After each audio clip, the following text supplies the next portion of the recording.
Hey everyone, you're joining us. It's me and Dr. Debra Shushan. She is a senior fellow at the Georgetown University of the Center of Jewish Civilization. She also is the editor of the fantastic Debrief Substack. Second time on the left hook, folks. Please subscribe to her. And we were just engaging in what was called gallows humor, talking about our alleged America First non-interventionist president who promised to bring peace in the Middle East, peace between Israel and Palestine, peace in Ukraine, lowering of prices, the end of inflation. And lo and behold, this alleged peaceful, non-interventionist America First president who demands that he get the Nobel Peace Prize has signed on to this horrific genocidal post-war Gaza plan that Israel and Netanyahu as an extremist government has proposed, which will just straight up be ethnic cleansing and the annexation of the West Bank. And for those who've been watching The Left Hook or listening to me or even Dr. Deborah for the past 2 years,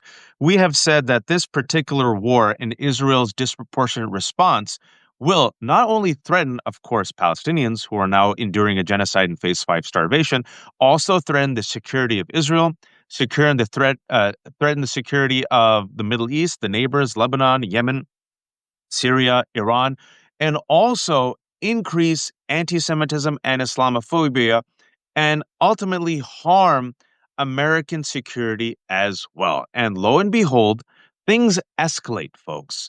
What we just found out today, and thank you to Dr. Deborah for actually bringing this to my attention, there was a terrorist attack in Jerusalem at a bus stop. 6 Israelis were killed. Folks who are watching and like, well, but look what's happening to Palestinians. Listen, you should be pro-human. You can and should condemn extremism and terrorism and violence, regardless of who does it or who are the victims. I've always tried to be morally consistent. So yes, horrible occupation, kidnapping of Palestinians, right? Terrorism in the West Bank before October 7th, and and the terrorist attack of Hamas on October 7th was a brutal terrorist attack that should be condemned. What's been happening in Palestine, in Gaza, it's phase 5 starvation, the killing of civilians, the amputation of children. Terrible. You should condemn it. And when it inevitably spills out, as it has, and 6 Israelis at a bus stop are killed by a gunman, you should condemn that violence as well. But it is a microcosm, Dr. Deborah, of how things cannot be contained just to Gaza. It will spill out, and these type of delusional plans that Trump and Netanyahu have of the Riviera on the Middle East, after all the Palestinians in Gaza just move, everything will be awesome and la-di-da. I think this is a snapshot that the world is saying, nah. I said a lot just for the setup and the framing. There's a lot to talk about, but I yield the floor to you. Yeah, well, I mean, obviously, we are dealing with a horrific situation which just continues to get worse and worse, principally for, of course, the Palestinians in Gaza who are now facing famine conditions, which, the international community had been warning about, the IPC had been warning about, and it's now indicated that we have reached starvation. And, we can talk more about what's happening in the West Bank, which has only We gotten will. Yeah. since October 7th at the same time. And what the terrible terrorist attack that happened today in Jerusalem that killed 6 Israelis showed is that, this isn't bringing safety and security for anyone, right? Netanyahu has claimed for years that he is Mr. Security. And what has become clear is that he is Mr. Stay out of jail and stay in power for as long as possible, preserving his own interests and Israelis, Palestinians, hostages who are Yeah. wasting away in Gaza. President Trump just said the other day that the 20 who were expected to still be alive, the 20 Israeli hostages, he's been apparently been receiving intelligence that some of them have died, which would be absolutely horrific, but unfortunately would not be surprising. This is why Israelis have been protesting by the hundreds of thousands in the streets of Tel Aviv and elsewhere in Israel, calling for an end to the war, calling for the freeing of the hostages. And so we just have an absolutely horrific situation. And, I appreciate the way that you kind of set the scene as we started out here, Waj, because, you know, there were those of us who had been warning for a very long time. And let's go back to the Biden administration, Sure. right? Where very, very unfortunately and very obviously problematically, the Biden administration thought that they could just ignore the Palestinian issue, right? If we go back before October 7th, they were all about expanding Trump's Abraham Accords, right? That was the whole plan. It was thought that maybe, they were pushing for some sort of Palestinian component to the Abraham Accords. But basically, the Palestinians were just left out and screwed. And there And were Deborah, those can of we be us. fair? And not just Biden administration. Let's just be fair. Biden administration, Israel, and also the Arab neighbors thought, we can ignore Gaza and move forward. Well, and not just Gaza, right? Because this is before October 7th. So we can ignore the Palestinian cause. You had MBS, Mohammed bin Salman, the leader of Saudi Arabia, indicating that they were very close to a deal. And basically, the Saudis were, trying to get their own interests in the nuclear program and, U.S. support for that, et cetera. But basically, the Palestinians, you're right. I mean, by, all parties involved, the Palestinians were left out in the cold and screwed. And there were those of us, including in the Jewish community, who said, no, this isn't going to work. You can't just ignore the Israeli Palestinian issue and think that it's just going to go away and, be replaced by the Abraham Accords. That just doesn't work. Now, you know, I did not know, I would not have predicted exactly what happened on October 7th. Hmm. I certainly thought there was going to be an explosion of some sort, but most people, myself included, thought probably it would be most likely to originate from the West Bank and not Gaza, because Gaza seemed so well. I don't mean well in a positive sense, but you know, contained by Israel, and eyes were much more on the West Bank. But obviously, the explosion did come. It was absolutely horrific. No one condones. Very few people, certainly we do not condone what Hamas did on October 7th, which was horrific. But I will say this. I mean, I knew when October 7th happened, and then you had Israeli ministers saying as much, that the gates of hell were going to open. I mean, Yeah. that was very clear, that it was going to be Yeah. absolutely no holds barred. And particularly when President Biden basically didn't put any limitations on Israel. It was very clear that if there were no limitations, if there were no guardrails, that Israel would proceed with absolutely no holds barred. And we have seen, obviously, what, many, many people, including Holocaust scholars, genocide scholars, have now come to call a genocide. What I did not appreciate at the time on October 7th, or before that explosion happened on October 7th, were the broad ramifications that you talked about at the outset of this discussion. And in particular, what has happened domestically here in the United States, which has been incredibly profound in terms of anti Semitism, Islamophobia, the crackdown on free speech, the way the Trump administration is using the horrors that are happening over there to crack down on free speech here, to hit back at universities and any independent centers of thought that might challenge in some way the administration's plans for authoritarianism. It's just been absolutely profound. And I think we'll talk a little bit about this.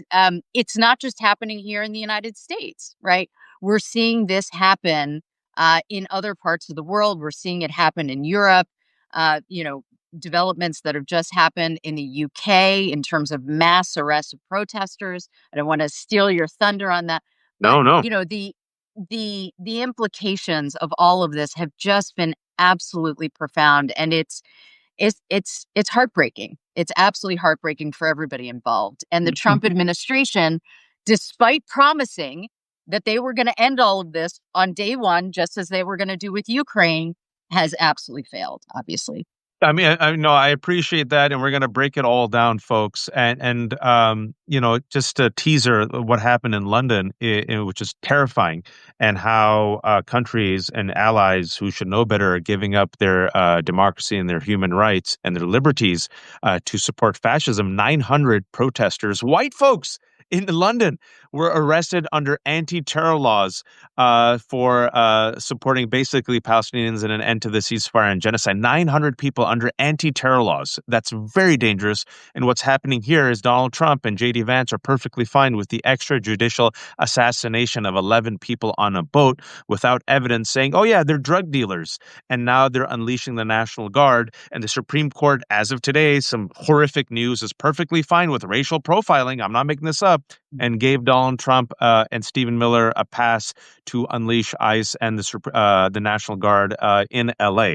So this is the dismantling of our democracies, our freedoms, our rights, and the use and abuse of anti-Semitism Yeah, as not just a wedge between our communities, but as a battering ram, right?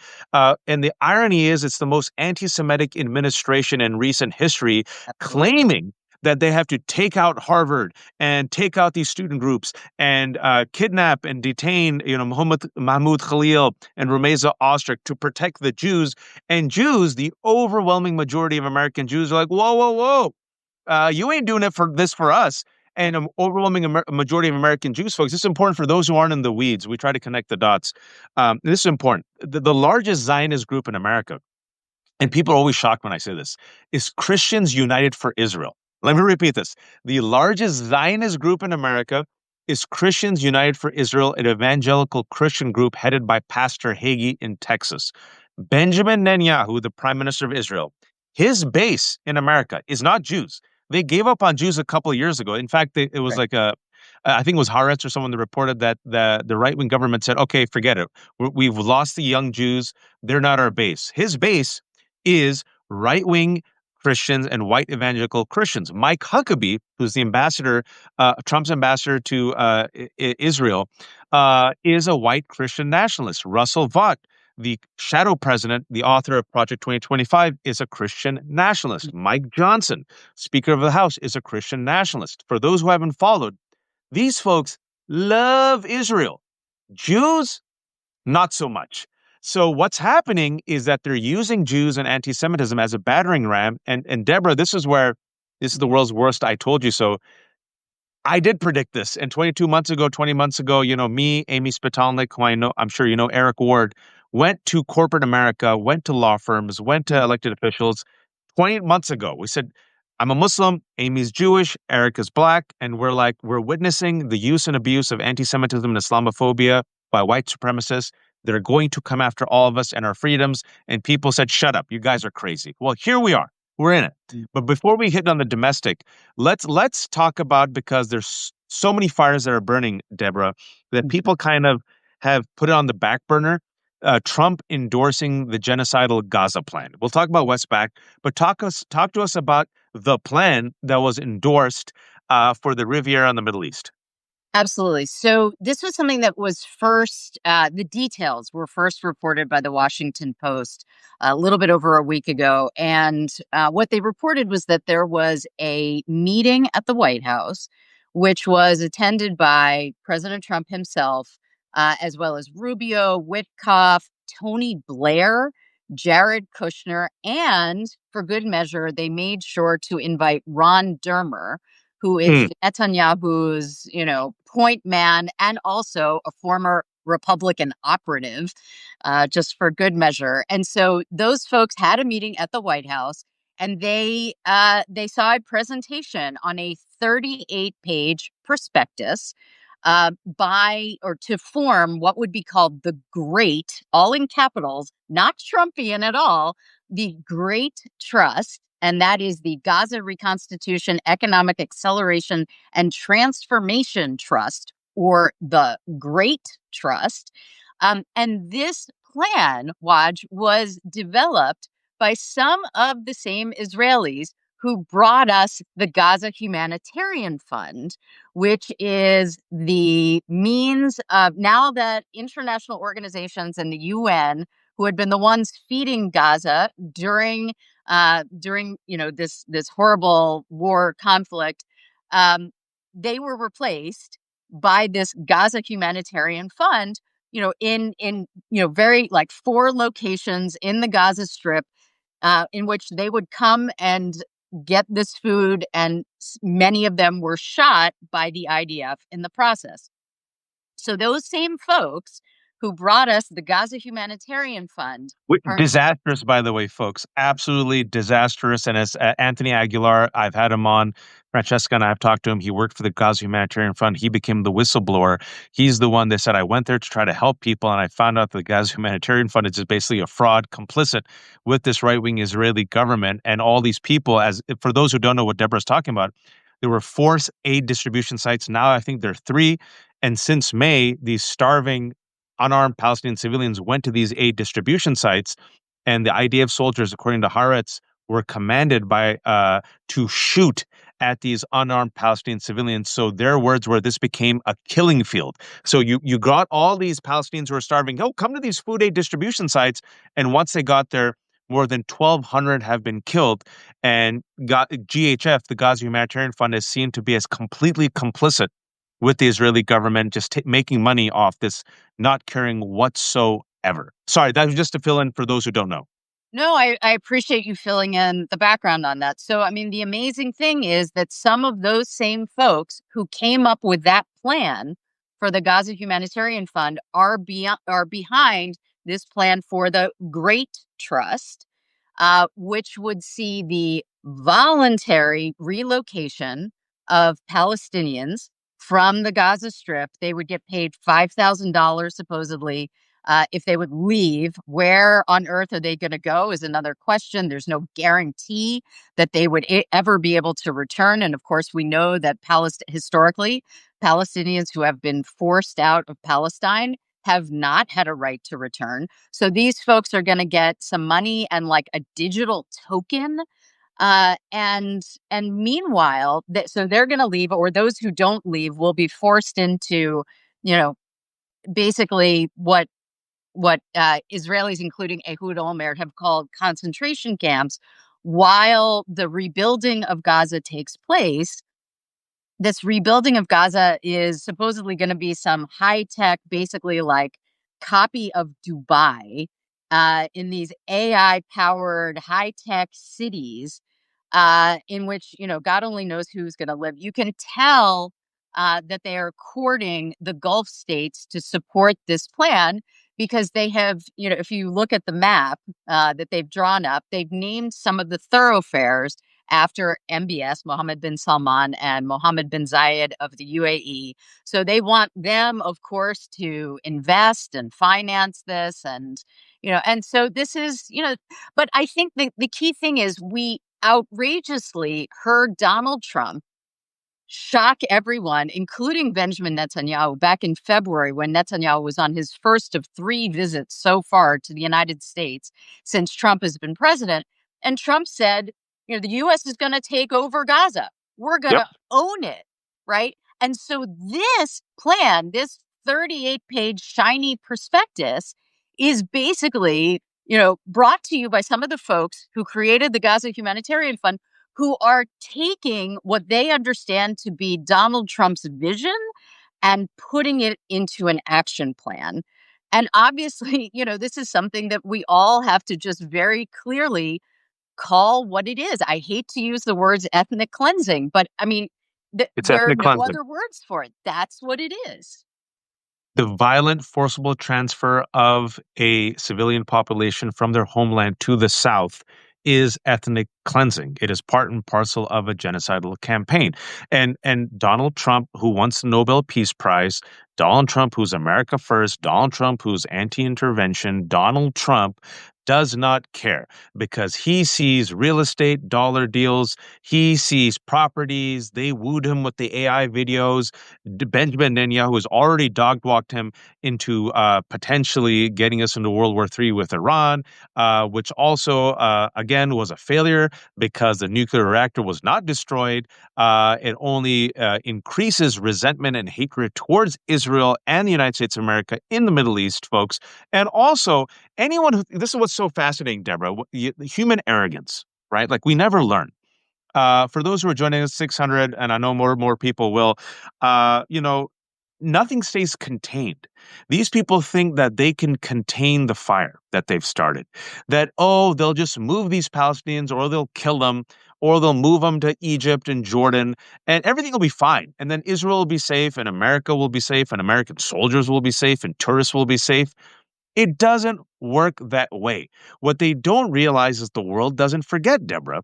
What they don't realize is this radicalizes people. What they don't realize is what counterterrorism experts have been warning for 2 years is that this is a boon for violent extremist movements to recruit. Imagine if you're a Palestinian kid and 3 generations of your family have been killed and you've been starved, and now you suppose you're the only one who lives and you get punted out.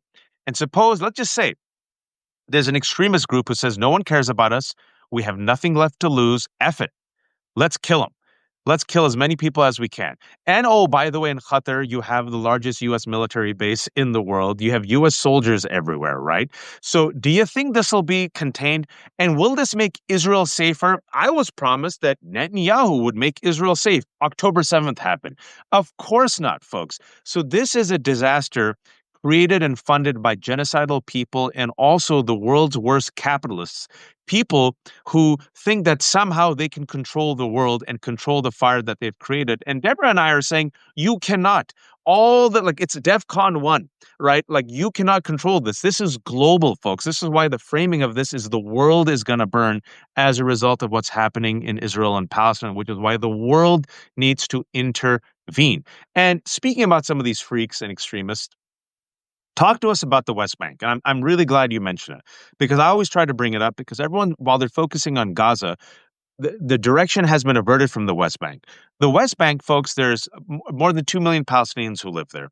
There's about 700,000 settlers, maybe 750,000 settlers, Israeli settlers who live there. I've been there 3 times. Israeli Jews live under Israeli law in the West Bank. Palestinians live under military law. It's 2 different unequal systems, which is why international communities, B'Tselem, Amnesty, Jimmy Carter calls it apartheid. Furthermore, if you've ever been there, it's increasingly becoming more and more toxic and extreme, where Israeli settlers, have been emboldened to commit violence. And in the last 2 years, they have committed more and more acts of violence, but it has been underreported because the horrors of Gaza. Can you talk to us about Smotrich, who he is? Because I think a lot of people don't know how extreme this government has become, and how the finance minister of Israel, Smotrich, is just openly announcing the plans to annex the West Bank. And continue. Give me 30 seconds. I'm just plugging in my energy. I'm right here. Absolutely, absolutely. So, yeah, I mean, as Waj said, first of all, the situation in the West Bank has been, getting worse for many, many years. And since October 7th, the settlers have been very much emboldened. And even as the Israeli military obviously has been in the midst of its campaign in Gaza, nonetheless, we have continued to see Israeli military actions supporting those settlers. So one of the things about settler violence in the West Bank that I think does have to be mentioned is that this is not something that these settlers are doing without the knowledge or backing of Israel's ultra right-wing government, which is led, I'll talk about Bezalel Smotrich in just a moment, by Smotrich and Ben Gvir. These people live in the West Bank themselves, in the occupied West Bank, in settlements. They are longtime members of the settler movement. These are, fringe. These are what used to be on the fringe of Israeli society, not welcomed into the political mainstream. And that, of course, has changed dramatically, largely thanks to Benjamin Netanyahu, who, in order to gain power again in the recent elections, brought these folks into his coalition, right? But in terms of what's happening in the West Bank, what we see is that these settlers are occupying, are taking more and more territory, are expanding. They form these herding communities, outposts, so-called outposts, which start as unauthorized under Israel. All settlements in the West Bank are illegal under international law, but some of them are legal under Israeli law and some are not. So these outposts are created, without the approval of Israel's Knesset. But then over time, many of them are regularized, are made legal under Israeli law. And what's happening increasingly is that you have these settlers basically take over hilltops and establish these agricultural settlements and use them as bases for terrorizing Palestinians in nearby villages. And one after another, they are succeeding in driving Palestinians out of these villages, both by depriving them of their livestock, of their resources, or just using violence and terrorizing them to the point where they feel like they have no choice but to leave. And so, and those who leave, like if you take, for example, Masafer Yatta, this is in the South Hebron Hills in the West Bank. This is the area that folks may know because it was the subject of the Oscar-winning documentary No Other Land. So folks who have to flee from their villages in places like Masafer Yatta go to, bigger cities and it's a way of concentrating the Palestinian population within the larger city centers so that Israeli settlers can take over more and more land within the West Bank. So that's kind of the context, right? Now, in terms of Bezalel Smotrich and his plan, he is supposedly reacting, as he frames it, right, to countries like France, Britain, Canada, Australia, who have indicated that in the coming meetings in the UN General Assembly later this month are going to recognize the state of Palestine. So Smotrich, who is a longtime leader of the settler movement, who for a very long time, has written about his decisive plan, as he calls it, to take over the West Bank, is now saying, oh, because the Europeans and the Canadians and the Australians are going to do this, we have no choice but to retaliate by annexing. And he put out a map. The map shows Israel taking over, formally annexing 82% of the West Bank and leaving 6 enclaves around major Palestinian cities. If these sound like Bantustans, that's not an accident. It should remind you of another place and time in history. And so that's what Smotrich is doing at this point. The only thing that seems to maybe be constraining him, I mean, certainly Netanyahu is not going to constrain this. Trump hasn't said anything whatsoever, right? This seems to be completely fine with the Trump administration. There has been some pushback from the UAE. And the reason for that goes back to the Abraham Accords. If you remember back and probably most folks don't pay as much attention to this stuff as I do, but back in 2020, if you recall, in the first Trump administration, the Netanyahu government was formed with a plan to annex vast swaths of the West Bank, right? And at that time, the one thing that stopped it was the Abraham Accords. And the UAE took credit and said, well, the reason that we went ahead with these Abraham Accords was to stop annexation. We stopped annexation and we should get credit for that. Anybody who thinks that we abandoned the Palestinian cause, remember that it was us, the UAE, that stopped annexation via the Abraham Accords. So this is deeply embarrassing to the Emiratis, right, to have Smotrich now come out and say, we're going to move forward with the annexation. So the Emiratis have protested, and that maybe has put a little bit of gummed up the works a little bit, right? But the point is, whether or not Israel moves ahead formally with, annexation sovereignty, as they put it, under Israeli law, the fact is that it is happening on the ground. There you go. That's the Right. thing. One way or another, it's being carried out on the ground. And, it's something that you can see if you watch. I definitely recommend everybody should watch the Oscar winning documentary, No Other Land, that I mentioned. I want to give a big shout out, by the way, to a couple of Democratic legislators, to Senator Peter Welch and to Congresswoman Pramila Jayapal. Some months back, they actually showed this film on Capitol Hill. The first time that had ever happened, they brought members of Congress, congressional staffers. I was privileged to be asked to speak on a panel, and by the way, the Republicans and Mike Johnson tried to prevent that viewing from happening by denying the members of Congress the ability to use the room that they had reserved. So, they tried to prevent this film from being shown. But so I really recommend that folks see it and see the reality of what is happening in the West Bank. It's absolutely tragic. And as we talked about, vis-a-vis the terrorist attack that happened in Jerusalem this morning, none of this is making Israelis safer. It's certainly not making Palestinians safer. And, there absolutely has to be a peace between these two peoples and moving toward a shared society, a just and equal settlement.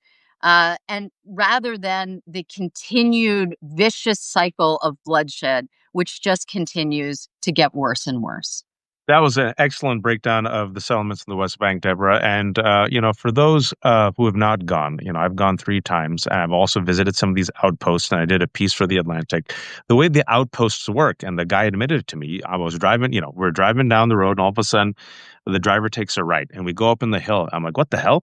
And all of a sudden, there's like this hippie community. It looks like a hippie community, but it's not. It's a settler community.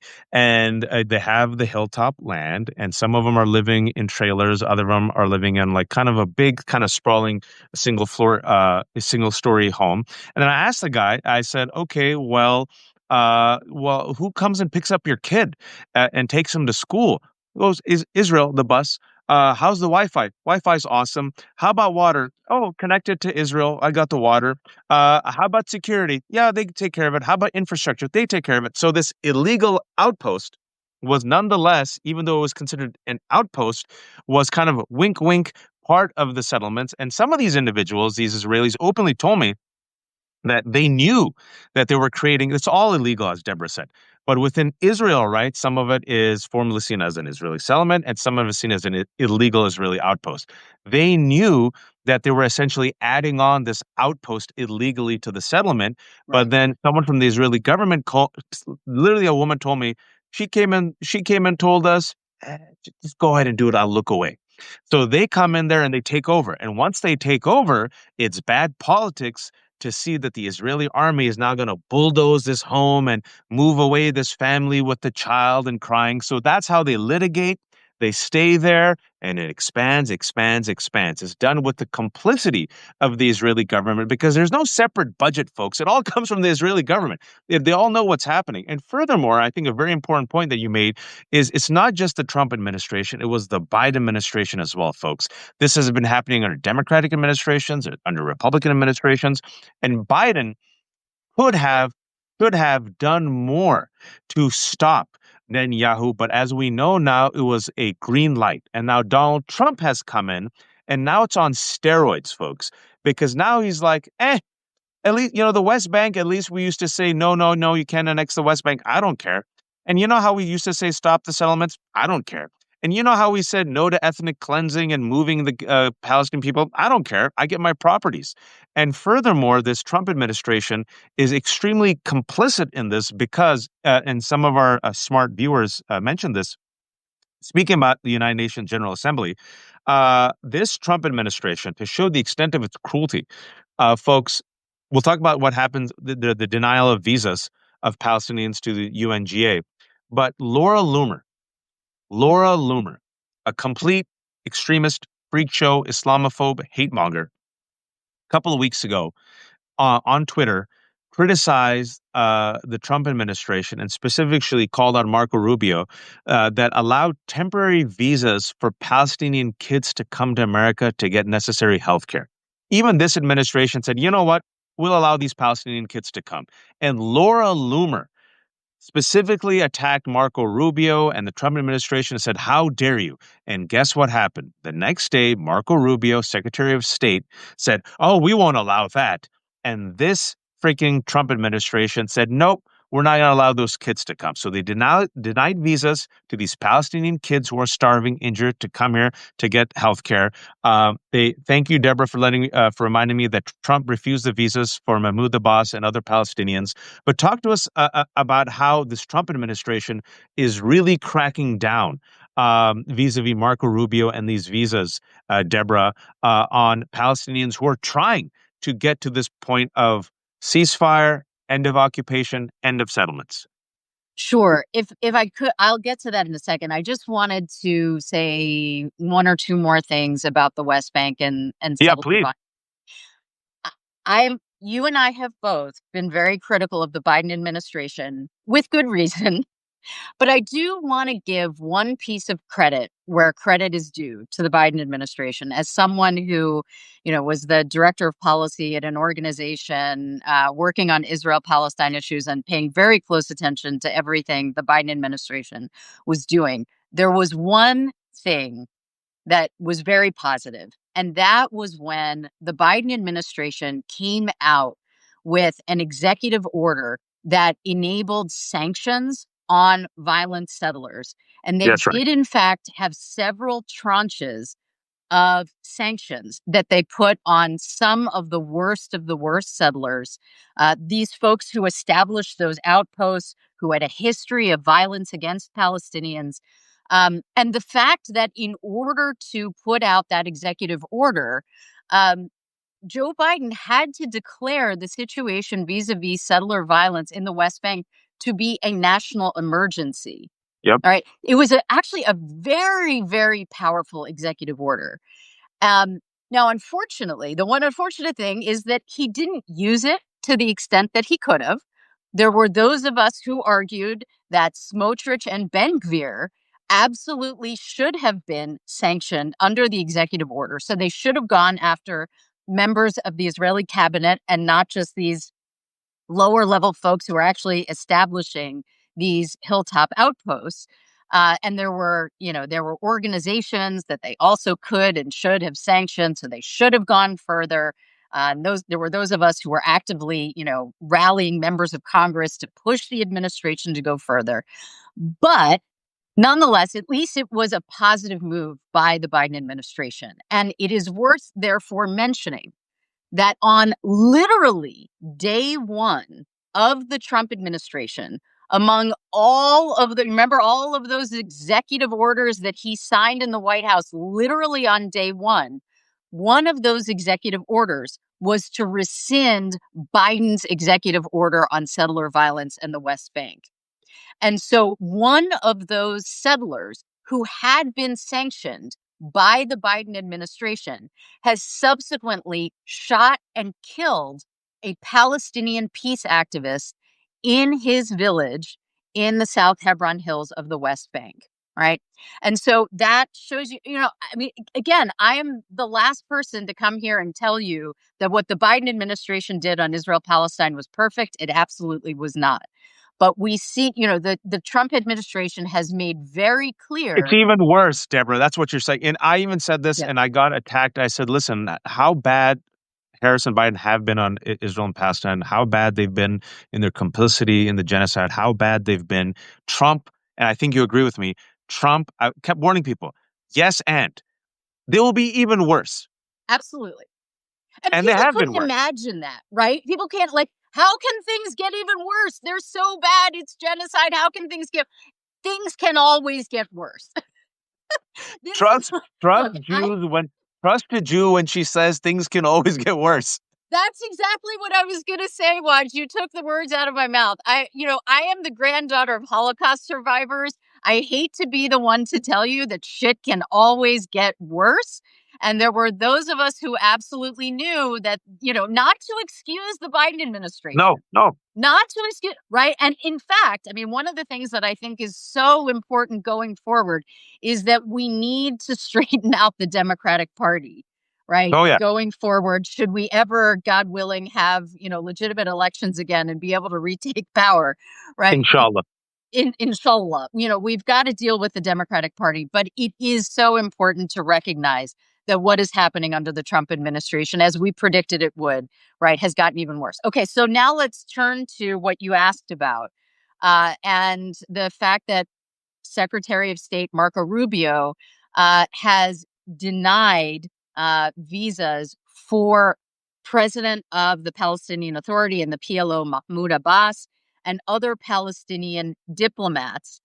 And, this is not denying visas for Hamas, right? This is denying visas for the Palestinians who have now for years accepted a two-state solution, negotiated, perhaps not perfectly, but nonetheless negotiated for a two-state solution, have even based their political legitimacy around getting a Palestinian state on, what is far less than half of historic Palestine, something like 22% of mandatory Palestine. They have agreed that they would take a Palestinian state on that small a piece of, what was Palestine.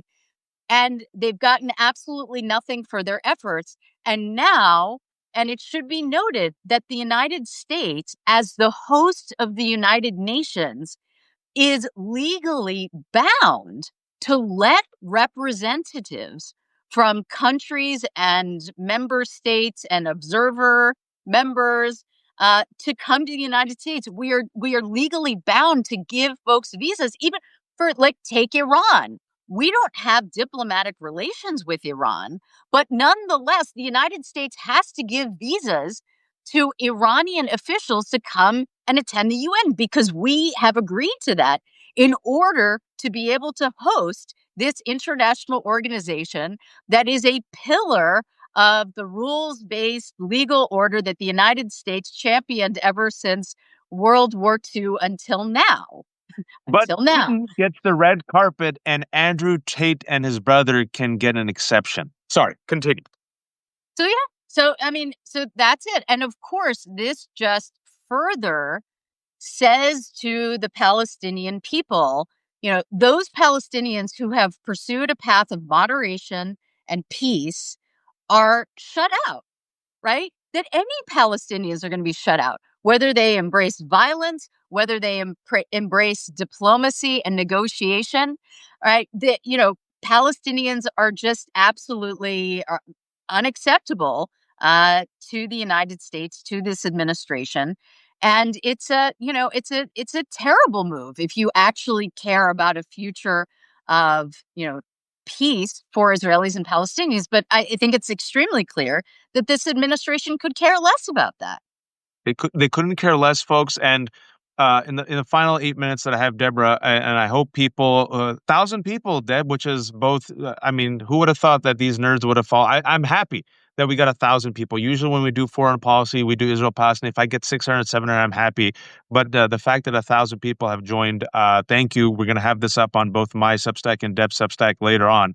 But in the final 8 minutes that I have you, things are changing.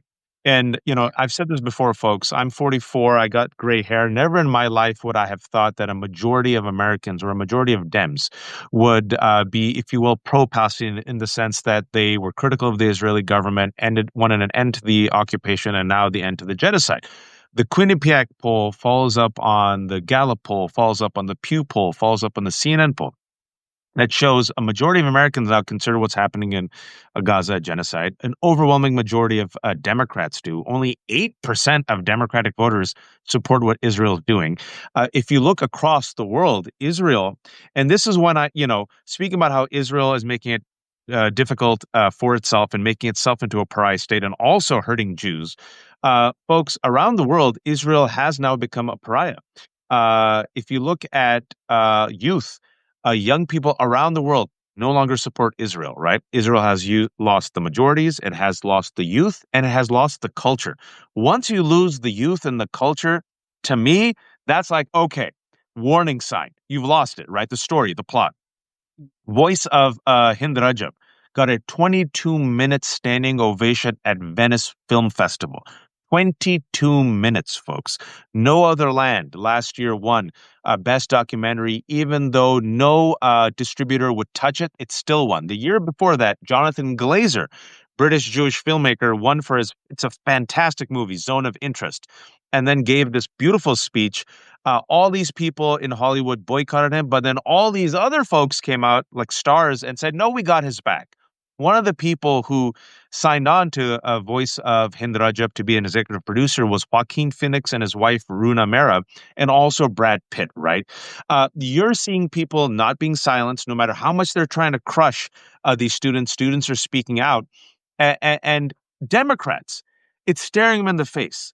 They see the numbers, Deb. They see the polls. They see this, and still the Democratic leadership refuses, Deb, to change. You see this New York Times article that came out last month, where the New York Times article said young Jewish Americans, not in spite of, but because of Zoran Mamdani's views on Palestine, are supporting him, right?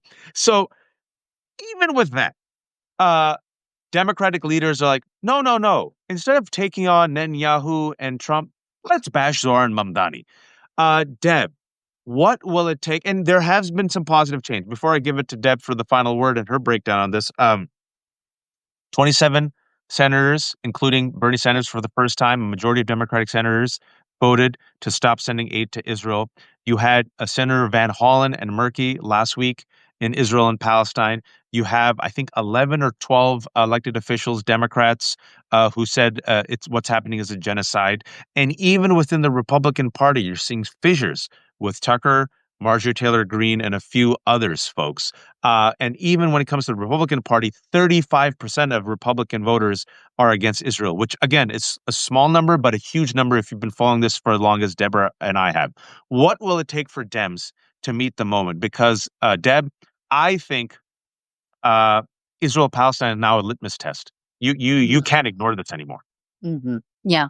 So if I could make a pitch to folks, um, I'm going to mention that just last week, Thursday of last week, I did a discussion on my Substack, The Debrief, with Jim Zogby, who Oh, yeah. is the founder and president of the Arab American Institute. And he has been a leader of the DNC, the Democratic National Committee, now for decades. Obviously, the man is a glutton for punishment, being both a leader in the DNC and a lifelong advocate for Palestinian rights. And he gave some analysis that I think is really worth listening to, where on the one hand, looking at what happened recently in the DNC, where two different resolutions were considered. One was much more critical of Israel. One was like your bread and butter Biden era, pablum of supporting two states and all of that, without endorsing any use of leverage vis-a-vis Israel on the issue of Gaza. And what Jim points out is just the fact that that establishment resolution, which was initially put forward by Ken Martin, the head of the DNC, did not pass. He decided to withdraw that resolution because he understood how out of step it was with the young Democrats who are part of the DNC, with Democratic rank and file. And he basically said, all right, let's take a step back. We're going to form a task force. On the one hand, that sounds to me kind of lame. Like, well, we'll just take our time and study the issue. But as Jim, so it's not perfect. But as Jim points out, it was nonetheless progress. So That's what right. I would say is, are we seeing some movement? I mean, you gave examples of some movement, some progress. Are we seeing some of that? Yes. Is it keeping pace with the tremendous changes that we're seeing in public opinion against the backdrop of genocide? No. Right? Obviously, that's the case. And the way that this is going to catch up is if Democratic voters and independent voters make clear that they expect to see change. And it's not just Democrats, right? If you look at the Quinnipiac and other polls, you'll see that independents Yeah. largely share the Democratic position on this. The only folks who don't are Republicans. And even there, you're starting, as you mentioned, you're starting to see some fissures, and you're starting to see some change in public opinion among some young Republicans. So I think, I mean, let's take the example, Waj, of Pete Buttigieg. Yeah. Remember last month, something like that? He was on Pod Save America. Remember. He gave this great interview on everything else where, he talks about how we can't return to the status quo ante on any range of issues. If the Democrats should ever, regain power, we have to fundamentally rethink, how we use and what people in society need and demand and all of that. And then when it came to the issue of Israel Palestine, he was asked for his views, and he basically just gave a word salad. Blah, blah, blah, That blah, blah, blah, blah, blah. The it, master communicator, for the first time in years, flubbed it. exactly, he's an incredible communicator, right? And you're exactly right. And he got roundly criticized for it.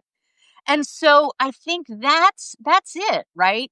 I mean, we have to continue to communicate the message to, and I happen to generally think very highly of Pete Buttigieg, but that was a mistake. That was very poorly done on his part. And I think if folks push back on, Hakeem Jeffries and Chuck Schumer for not endorsing Zohran Mamdani as the Democratic nominee for mayor of New York City, and just make clear that they are out of step.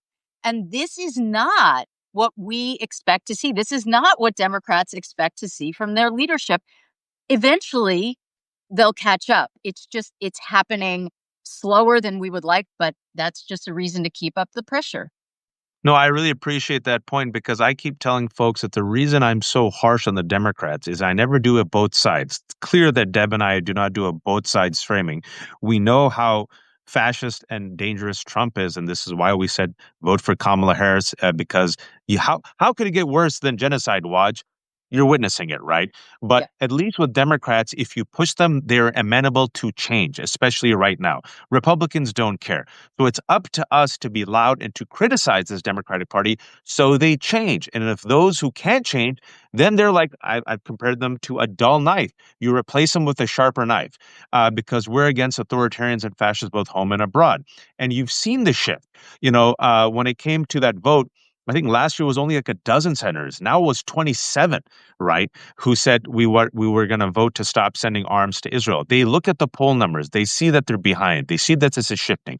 I think this is a litmus test issue, which is why I pushed Ro Khanna last month when he Yep. was on my show. Yep.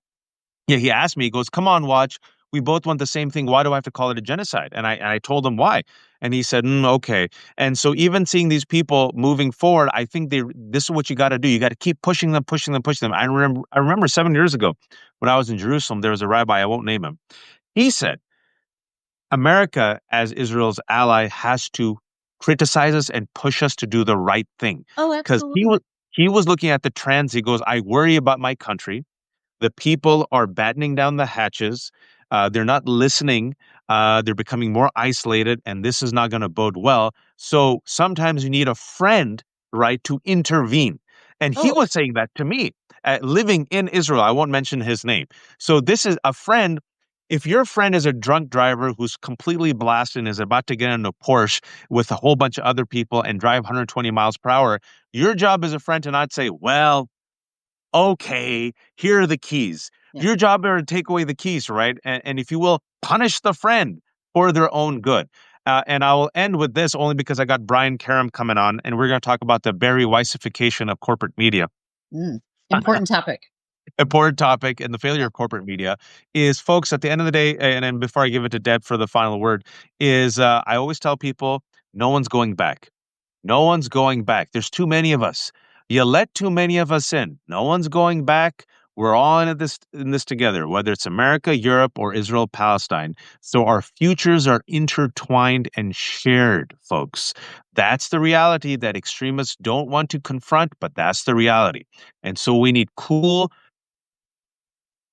intervene, folks, and to push our elected officials, because this is a political problem that has political solution. You just need the political will to get there. Folks, this has been The Left Hook. I have no paywalls. Everything is for free because I'm a terrible capitalist.